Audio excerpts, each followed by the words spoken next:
सम्माननीय प्रधानमन्त्री श्री केपी शर्मा ओलीलाई छलफलका क्रममा उठेका प्रश्नहरूको जवाफ दिन अनुमति दिन्छु।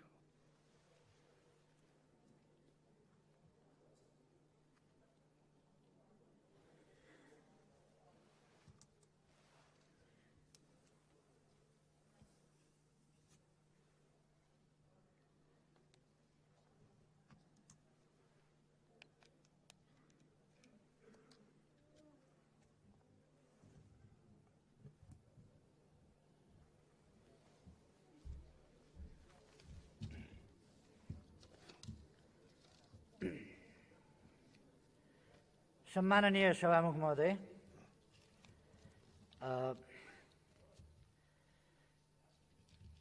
मलाई लागेको थियो मैले प्रस्ताव राख्ने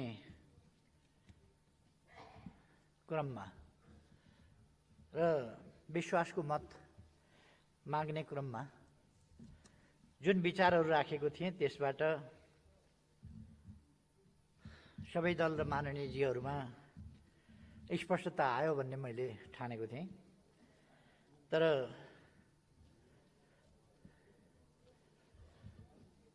कहिले कहिले कस्तो हुन्छ भने अलिक लामै समय मस्काएर धोइएन भने त्यो भाँडाको पछाडि लागेको कालो जाँदै जाँदैन, त्यो अलिअलि पखाल पुखुल गरेर जाँदैन, जति सफा पानीले पखाले पनि जाँदैन। त्यस्तै जस्तो लाग्यो। सभामुख महोदय, म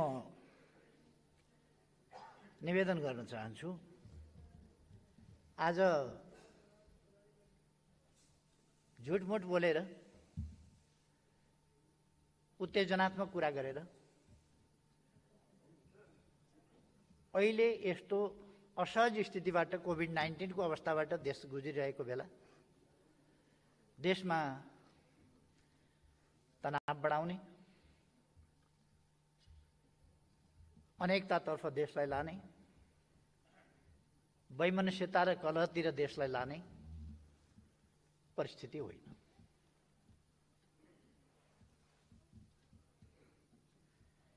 कतिपय मित्रहरूका बोलाइ सुन्दा त अचम्म पनि लाग्यो। मैले माखे साङ्लो भनेको एउटा जटिल भन्ने हुन्छ, जटिल यन्त्र हुन्छ त्यो, त्यसलाई माखे साङ्लो भन्छन्। मैले नेपालको राजनीति अलिकति माखे साङ्लो जस्तो, जान्यो भने फुत्किन्छ, जानेन भने त्यो अल्झिरहन्छ। त्यसकारण जटिल भयो, माखे साङ्लो जस्तो जटिल भयो भनेर भनेको थिएँ। बहुत हल्ला चलाइयो, मानव साङ्लोलाई माखे साङ्लो भन्यो, माखा भन्यो, मखिया भन्यो। मैले त्यस बेला पनि स्पष्ट पारेँ, यदि भाषामा समस्या हो भने माखे साङ्लो भनेको झिँगाको साङ्लो हुँदैन, मक्खीको साङ्लो हुँदैन। माखे साङ्लो भनेको एउटा यन्त्र हुन्छ, त्यो जटिल हुन्छ। त्यही जटिलताको बारेमा मैले जटिल भो समस्या भनेको थिएँ। अर्कै प्रसङ्गमा मैले केही आँप झरेर आँपको रुख त खाली हुँदैन भनेको थिएँ। मारिएका शहीदलाई आँप झरेका, 4वटा आँप झरेका भन्यो भनेर भ्रमपूर्ण हल्ला फिजाइयो। यस्तो क्षुद्र खालको राजनीति नगरौँ। मानिसको जीवन जाने जस्तो संवेदनशील कुरालाई 2टा 4वटा आँप झरेको भनेर कसैले भन्दैन होला, सायद मैले भन्ने प्रश्नै उठ्दैन। कसरी त्यस्तो भन्न सके? तर त्यसलाई लगेर तराईमा लगेर त्यसको खेती छर्न खोजियो। उत्तेजनाको राजनीति यस्तो हो। त्यति बेला केही मान्छेहरूले यस्तो गरे, उत्तेजनाको राजनीति, शान्तिपूर्ण ढङ्गले पनि सभा गर्न नपाइने यस्तो उत्तेजनाको राजनीति, अनेक काण्डहरू भए। म त्यता जान चाहन्न। हामीले राष्ट्रिय राजनीतिलाई आवेश, उत्तेजना, प्रतिशोधको राजनीति होइन, झुट, जाल, जेल र प्रपञ्चको राजनीति होइन। सत्य तथ्यमा आधारित जनतालाई सही सूचना दिनुपर्छ। म यस्ता कुराहरूको भ्रम फिजाउने साथीहरूलाई भन्न चाहन्छु। केही नभएका ठाउँमा शिलान्यास, सुनकोशी मरिन डाइभर्सन आयोजना बिना, डिटेल प्रोजेक्ट रिपोर्ट बिना, के बिना शिलान्यास गरियो? त्यो कार्यक्रम शिलान्यास ठिक समयमा गरियो र त्यसलाई अगाडि बढाउन थालिएको छ। अनि त्यसमा किन चित्त दुख्यो? 1,85,000 तराईको जमिन सिँचाइ हुन्छ, सुखा जमिन, किन चित्त दुख्यो? त्यस कारण यस्तो कुरामा चित्त नदुखाऊ। कुनै कसैको बसोबास कुनै भागमा हुन सक्दछ, तर कसैको बसोबास कुनै भागको छ भनेर त्यो ठाउँको त्यो ठेकेदार हुन सक्दैन। देश सबैको साझा हो।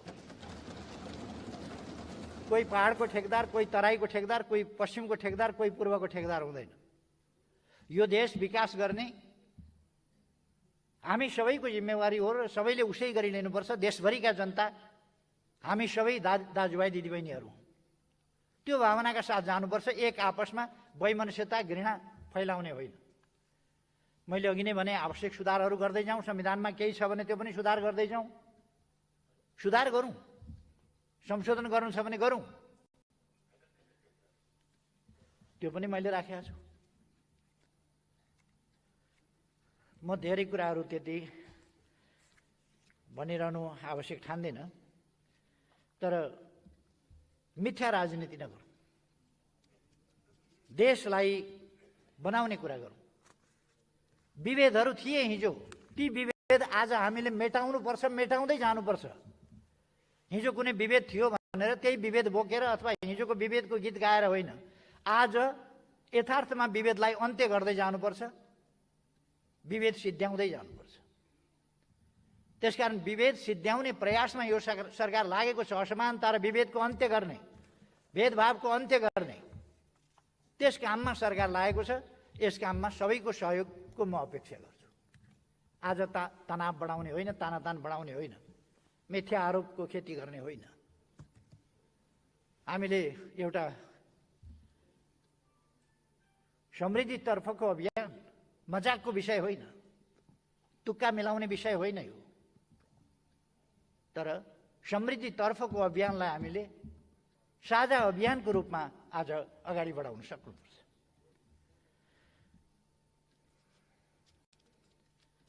एकजना मित्रले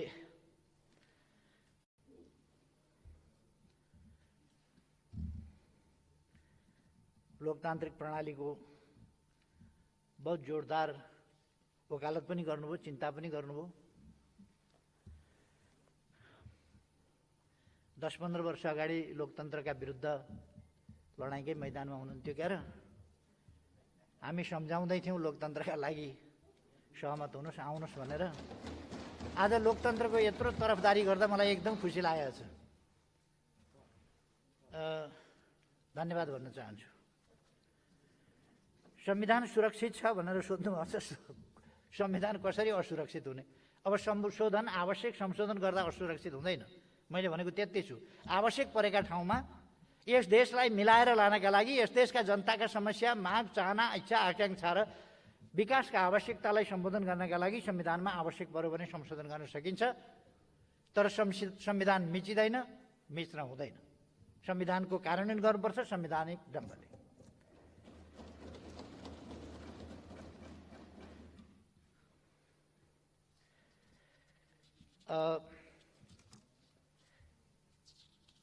साथीहरूले के भनेको यो बुझ्ने कुरा, नेपाली जनताले बुझ्ने कुरा अलिक आएन। मार्ग प्रशस्त गरिदिनु पर्यो भन्नुभयो। कसो गर्दा चाहिँ हुने?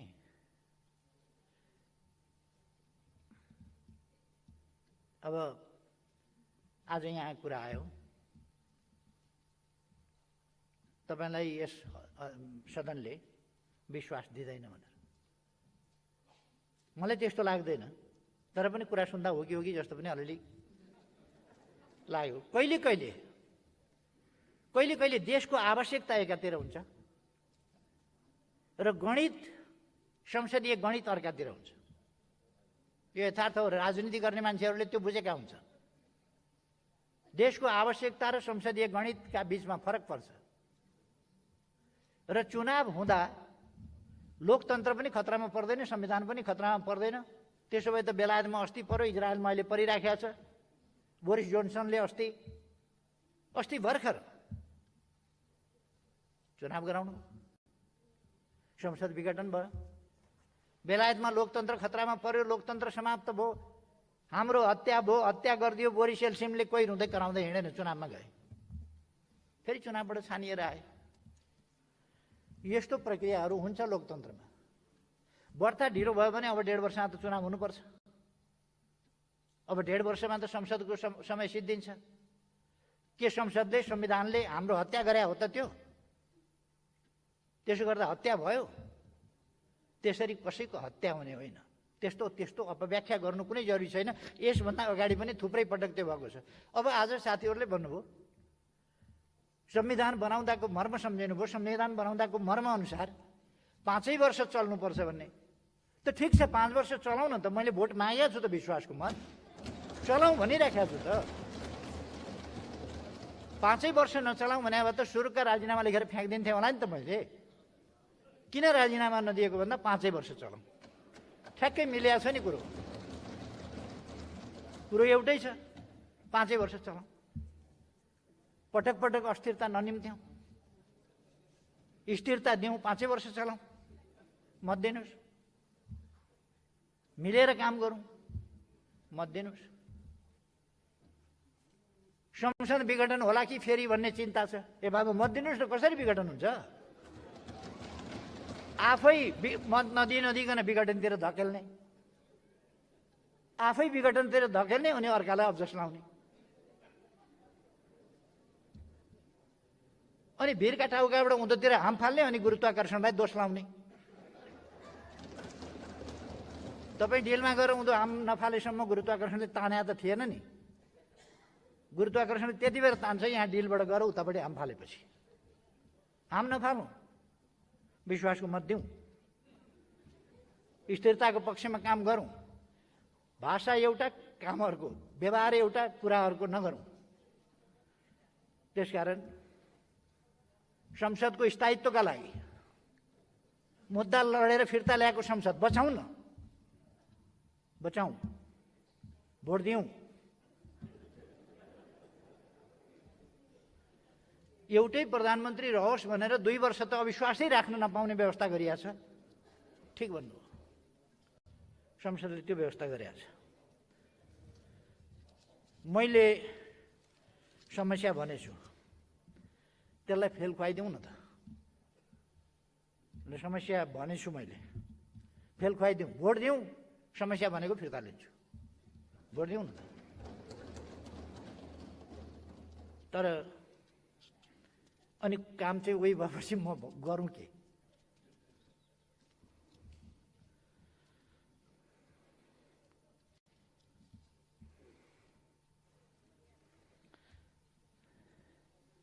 खोपको व्यवस्था अगाडि नै गर्नु पर्थ्यो भन्नुभयो।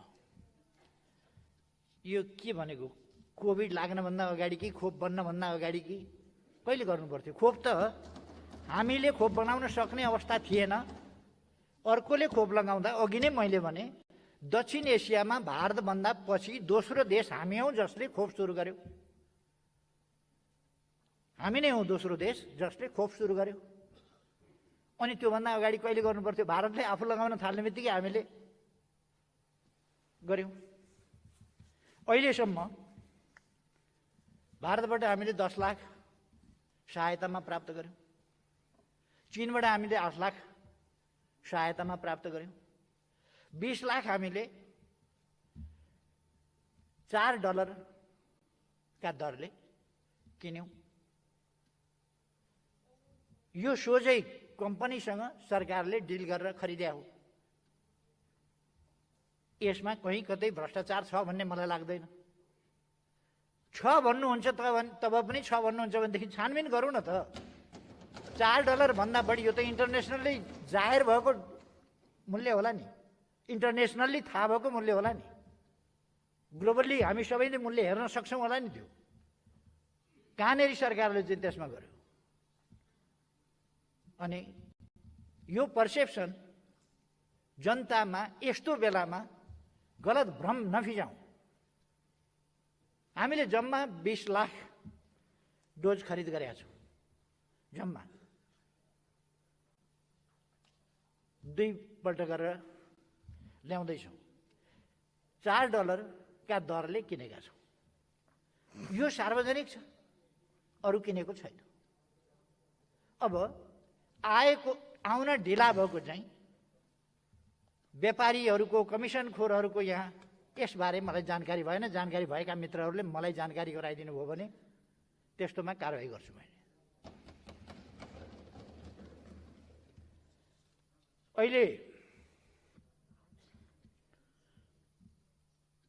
अहिले 3000 प्लस बेड आइसियु भएको छ, निर्माण गरिएको छ। यस बीचमा 1700 आइसियु थप गरिएको 3000 मध्ये। सरकारले केही पनि गरेन भन्नुहुन्छ। एचडियू भनेको हाई डिपेन्डेन्सी युनिट, सिसियु भने जस्तो, क्रिटिकल केयर युनिट भने जस्तो 2000 बेड छ। त्यसमा 1800 अहिले फङ्सनल छ।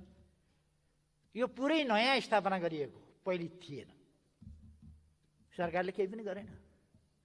हाम्रो जस्तो देशमा भेन्टिलेटर्स 1100 छ, जसमध्ये 550 अहिले व्यवस्था गरियो। अनि फेरि सरकारले केही पनि गरेन। देशमा टोटल बेडको सङ्ख्या 27,000 प्लस छ। 27,000 प्लस। विभिन्न पालिका स्तरमा 1500 बेडहरू छन्, जसलाई मिलाएर 27,500 बेडहरू देशमा छन्, जसमध्ये सरकारी बेड मात्रै 16,000 को सङ्ख्यामा छन्। हाल करिब 8,000 बेडमा मात्रै बिरामी अस्पतालमा छन्। त्यसकारण बेडको एकातिर बिरामी, एकातिर अस्पताल भइराखेको स्थिति, कहीँ अलिकति चापाचाप भएको होला, कहीँ नपुगेको होला। हामी नयाँ बेडहरू स्थापना गरिराखेका छौँ। वीर हस्पिटलमा 500 बेड, एम्स नयाँ बनेको बिल्डिङमा गरिराखेका छौँ। यहाँ उसमा गरिराखेका छौँ, आर्मीकोमा गरिराखेका छौँ, यो महाकालमा। त्यसै गरी अरू ठाउँहरूमा गरिराखेका छौँ र विभिन्न ठाउँमा नयाँ नयाँ गरिराखेका छौँ। त्यसर्थ यो कोभिडको सम्बन्धमा सरकारले केही पनि गरेन जस्तो, अझै कोसिस गरोस् भन्नुहोस्, अलिकति पर्याप्त भएन अझै सरकारले ध्यान दियोस् भन्नुहोस्, तर केही पनि गरेन भन्नु। भ्याक्सिन उत्पादन गरेका देश सँगसँगै हामी लगाउन पुगिराखेका छौँ। अनि अनुदान लिएर भए पनि पहिले आफ्ना नागरिकहरू कहाँ भ्याक्सिन पुर्याइराखेका छौँ। यस्तो अवस्थामा केही पनि गरेन भन्नु त अलिकति आजकल यो पाप धर्म भन्ने कुराको पनि ख्याल हरायो मान्छेहरूको।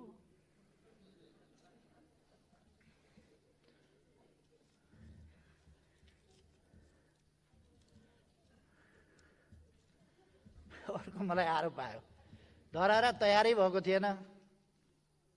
अनि तयार नभइकन टुप्पामा कसरी गयो होला त? म लिफ्ट चढेरै गएको थिएँ, तयारै नभइकन। अनि त्यो त बाहिरबाट देखिन्छ त हौ, तयार भएको नभएको। त्यहाँ माथि 20 तला पुगेर मैले फुल वृष्टि गरेका थिएँ। त्यो पनि बाहिरबाट खिचिएको थियो।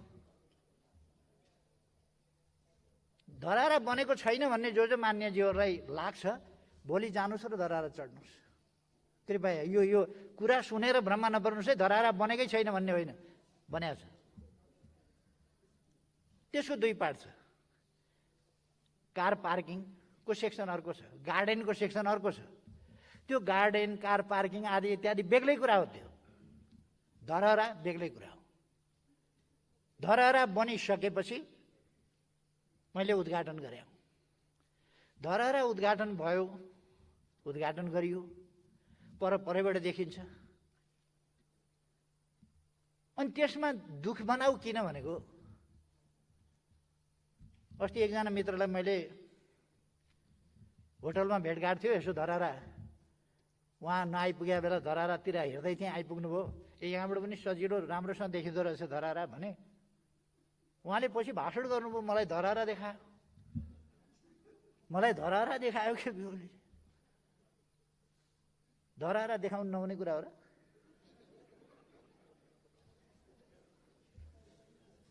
अचम्म लाग्यो मलाई। मैले त सबैतिरबाट छर्लङ्ग देखिने राम्रो, यहाँबाट पनि राम्रो देखिँदो रहेछ भनेर सामान्य कुरा गरेका थिएँ।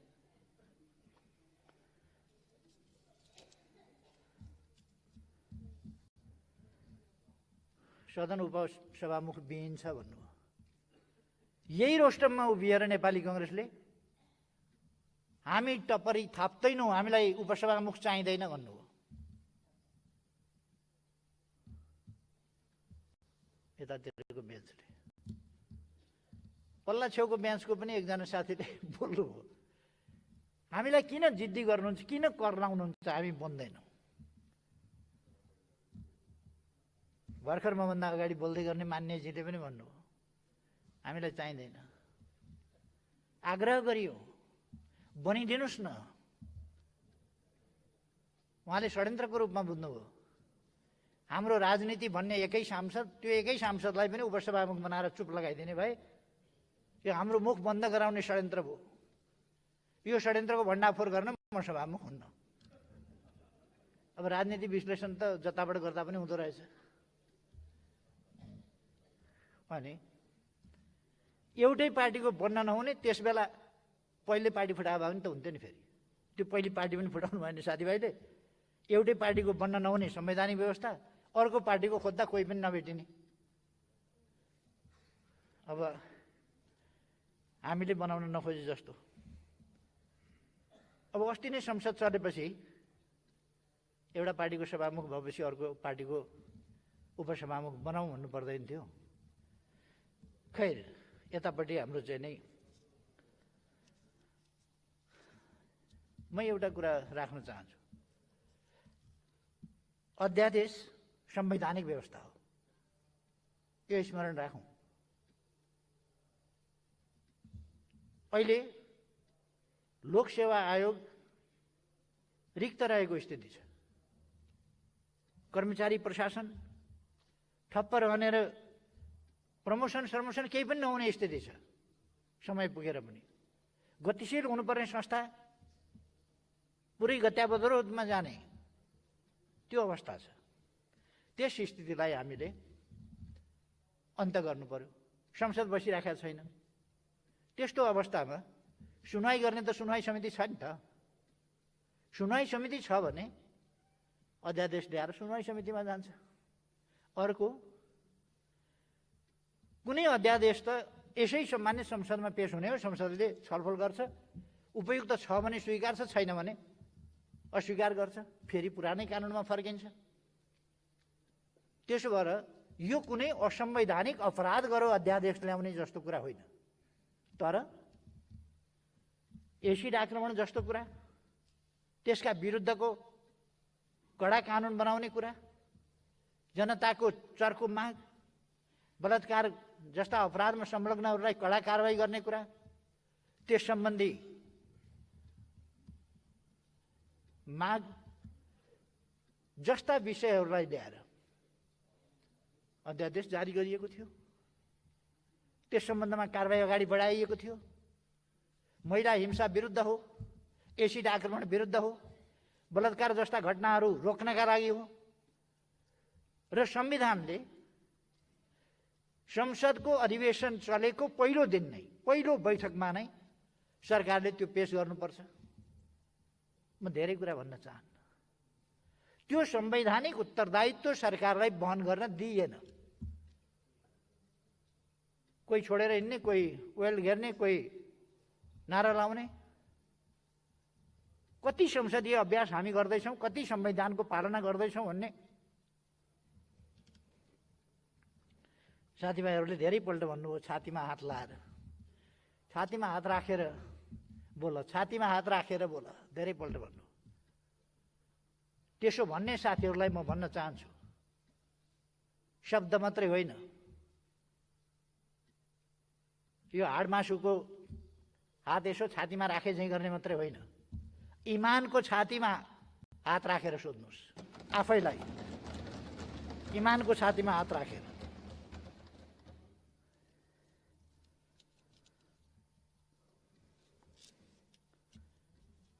हाम्रो अगाडि थुप्रै कामहरू छन्, थुप्रै चुनौतीहरू छन्, ती हामीले पुरा गर्नु छ, शान्ति प्रक्रिया पुरा गर्नु छ। तर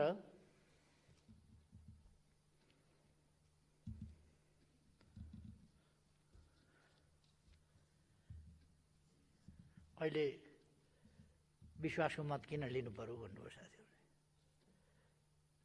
प्रतिनिधि सभा पुनर्स्थापना भयो, सरकार भएन भन्नुहुन्छ, हामी अत्यधिक बहुमत छौँ भनेर भन्नुहुन्छ। हुनुहुन्छ भने अविश्वासको प्रस्ताव राख्नुहोस् न त भन्दा राख्नुहुन्न। कसले सरकारलाई काम गर्न दिएन भनेर अघि प्रश्न पनि गर्नुभयो, कसले सरकारलाई काम गर्न दिएन? मैले नाम लिनु बान्छ नि हुँदैन, कसले दिएन? देशले देखाएको छ कसले काम गर्न दिएन सरकारलाई भनेर। देशले देखाएको छ, जनताले देखाएको छ। तर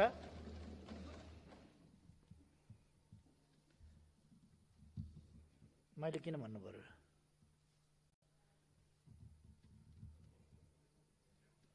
अविश्वासको प्रस्ताव पनि नराख्ने, वैकल्पिक सरकार पनि दिन तयार नहुने,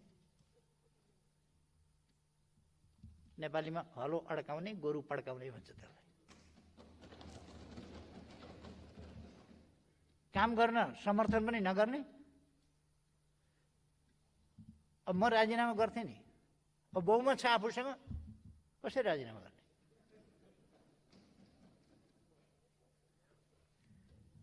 मैले विश्वासको मत लिन्छु भनेपछि बल्ल त्यही कुरा अगाडि अलिकति हप्ता 15 दिन अगाडि भइदियो भने हुन्थ्यो। 2.5 महिना पर्खेँ मैले, 2.5 महिना पर्खेँ, अविश्वासको प्रस्ताव पनि आउँदैन। विरोध चल्याछ लहर। काठमाडौँमा उत्तरदेखि दक्षिणसम्म, उत्तर शिवपुरीको फेददेखि दक्षिण हात्ती वनसम्म, उतासम्म, उतादेखि उतासम्म दौडधुप चलेको छ के भए जस्तो। सभा किन गर्यो भने सभा त मैले अलिक पछि थाले हो। जनता कति आउँदा रहेछन् हेर्न यहाँ आऊ भनेपछि मैले पनि त्यहीँ लगेर देखाइदिएँ। मैले पहिले यहाँ आऊ मान्छे हेर्न भने होइन नि त, मान्छे हेर्न आऊ, यहाँ मान्छे हेर्न आऊ भनेपछि म पनि त्यहीँ मान्छे हेर्न गएको, त्यति मात्रै हो। अब अहिले मैले विश्वासको मत किन लिएको भन्दा अस्थिरताका लागि होइन, सरी अस्थिरताकै लागि होइन, मत दिनुहोस् स्थिरताका साथ अगाडि लैजाउँ भनेर हो, अस्थिरतातर्फ नलैजाउँ भन्नका लागि हो। तर कस्तो भयो भने विरोध गरेको छ, विकल्प दिएको छैन, विरोध गरेको छ, विकल्प दिएको छैन। इनफ इज इनफ, त्यही इनफ इज इनफ भएर लौ त इनफ भनेर म गम्भीरताका साथ भन्छु। आज यस सदनमा उपस्थित दलहरूका हातमा छ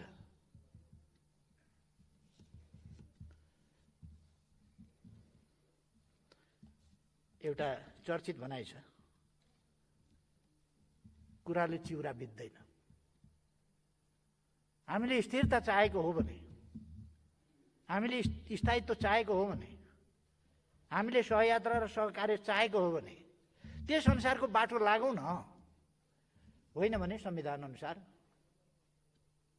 दुईटा बाटो छ। संविधानको कार्यान्वयन उपयुक्त ढङ्गले संवाद र सहमतिबाट उपयुक्त ढङ्गले गर्न सकिन्छ एउटा। अर्को सहमति हुँदैन भने पनि खोज्नु के पर्छ भन्दा संविधान अनुसारको बाटो खोज्नुपर्छ। संवाद सहमतिका साथ स्थिरता स्थायित्वको पक्षमा र उपयुक्त ढङ्गले देशलाई अगाडि बढाउनका लागि स्थिरता स्थायित्व कायम गर्ने हिसाबले अगाडि बढौँ। ठिक छ, म तयार, के गर्नुपर्छ भन्नुहोस्। मैले त विकल्प प्रस्तुत गर्नका लागि ल्याएँ त यहाँ। यति गर्दा पनि धन्यवाद भन्नु छैन।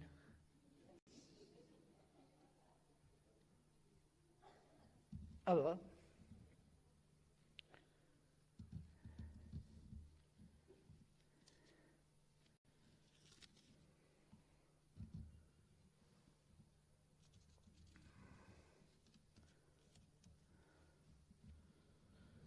यो विश्वासको मत भनेको चाहिँ यो संसद बाहिर गरिएको हल्ला होइन, संसद बाहिरको आरोप प्रत्यारोप होइन, म कसैलाई आरोपित लाञ्छित गरिराखेको छैन। यो संसदभित्रको प्रक्रिया हो र मैले संसदको विश्वास ममाथि छ भन्ने कुराको पुष्टि हुँदैन भने मैले मार्ग प्रशस्त गरिदिनुपर्छ। संसदले फैसला गरोस्, सुविचारी ढङ्गले फैसला गरोस्।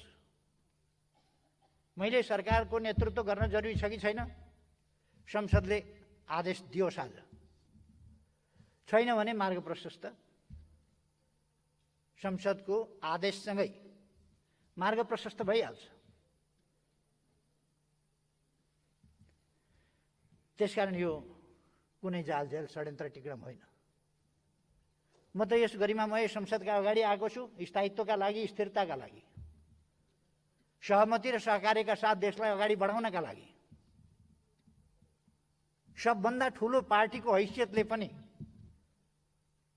र त्यस सबभन्दा ठुलो, सबभन्दा बढी जनमत भएको पार्टी, सबभन्दा बढी सिट भएको पार्टीको हैसियतले पनि सबै पक्षलाई मिलाएर म अगाडि जान्छु भनेर सरकारको नेतृत्व गर्ने, न्यायोचित हिसाबले सोच्ने हो भने पनि मैले हक राख्छु।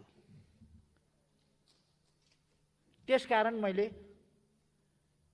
यस गरिमामय सदन समक्ष विश्वासको मत मागेको।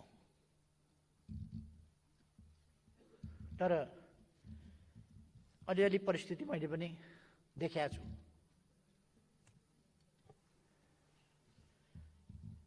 कसको उपस्थिति छ, कसको उपस्थिति छैन, किन उपस्थिति छ, किन उपस्थिति छैन, ती पनि म बुझ्छु। त्यसकारण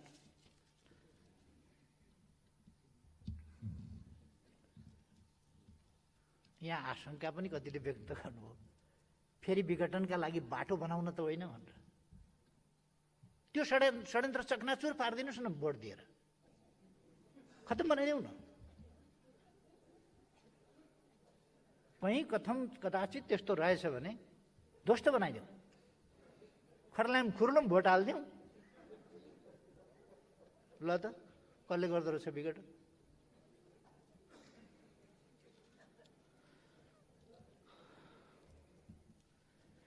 अब सभामुख महोदय, माओवादी केन्द्रका अध्यक्षले भन्नुभयो हामीले त समर्थन दिएकै थिएन मात्र। अनि अस्ति 4 दिन अगाडि फिर्ता चाहिँ नदिएको समर्थन के लिनुभयो त? के फिर्ता लिनुभयो? फिर्ता समर्थन दिएकै थिएन, तर मैले विश्वासको मत लिन्छु भनेपछि त्यसपछि फिर्ता लिनुभयो। हामीले समर्थन फिर्ता लिउँ भन्नुभयो। नदिएको चिज फिर्ता लिनुभयो भने तपाईँले अतिरिक्त मबाट केही लिनुभयो। फिर्तै मलाई त दिएकै रहन्छ त, मबाट त केही त लिनुभयो तपाईँले। के लिएँ भन्नुभयो नि अस्ति, फिर्ता लिएँ भन्नुभयो नि, के फिर्ता लानुभयो? समर्थन दिएकै थिएन भने त मसँग अतिरिक्त लानुभयो। म अलिकति अलमल लिएँ थिएँ, अस्ति के फिर्ता लानुभएको?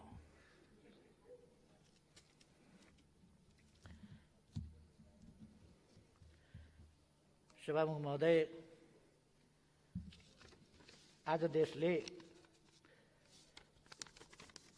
अलिअलि साथीहरूले बोल्ने क्रममा अस्पष्टता अलिकति छर्न खोजेको जस्तो मलाई लाग्यो। त्यसो नगरौँ भन्नका लागि मात्रै मैले यो 2-4 शब्द राखेँ हुँ। आज फेरि पनि संवाद र सहमति, समझदारीका साथ देश अगाडि बढ्न आवश्यक छ।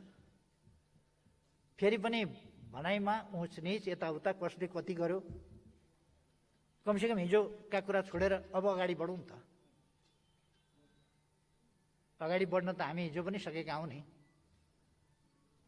हामी बिल्कुलै फरक फरक टाढा टाढाका ध्रुवमा हुँदाखेरि पनि नजिकै आएर फेरि एक ठाउँ पनि भएका हौँ नि।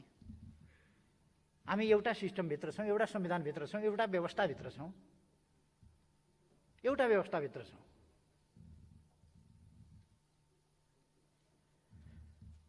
अब हामी को कसको च्याम्पियन भन्ने कुरामा पनि धेरै होडबाजी नगरौँ कि जस्तो लाग्छ।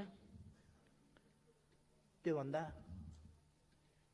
अब अगाडिका विषयमा संवाद, सहमति, एकता, समझदारीका साथ अहिलेको कोभिड विरुद्धको समस्या समाधान गर्न, त्यसका विरुद्ध जुझ्न एकजुट भएर अगाडि बढौँ। खुट्टा मात्रै तान्ने कुरा नगरौँ, एकजुट भएर अगाडि बढौँ र देशको विकास, देशमा शान्ति सुव्यवस्था, सुशासन र राष्ट्रिय एकताका साथ देशलाई समृद्ध बनाउन र जनतालाई सुखी बनाउने त्यस अभियानमा जुटौँ। यसका निम्ति र स्थिरताका निम्ति, स्थायित्वका निम्ति संसद चलाउनुपर्छ। त्यसका निम्ति यदि साँच्चै साथीहरूले चिन्ता जाहेर गर्नुभएको हो भने कृपया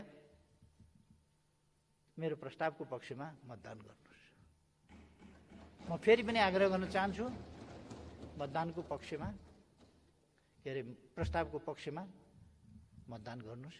धन्यवाद।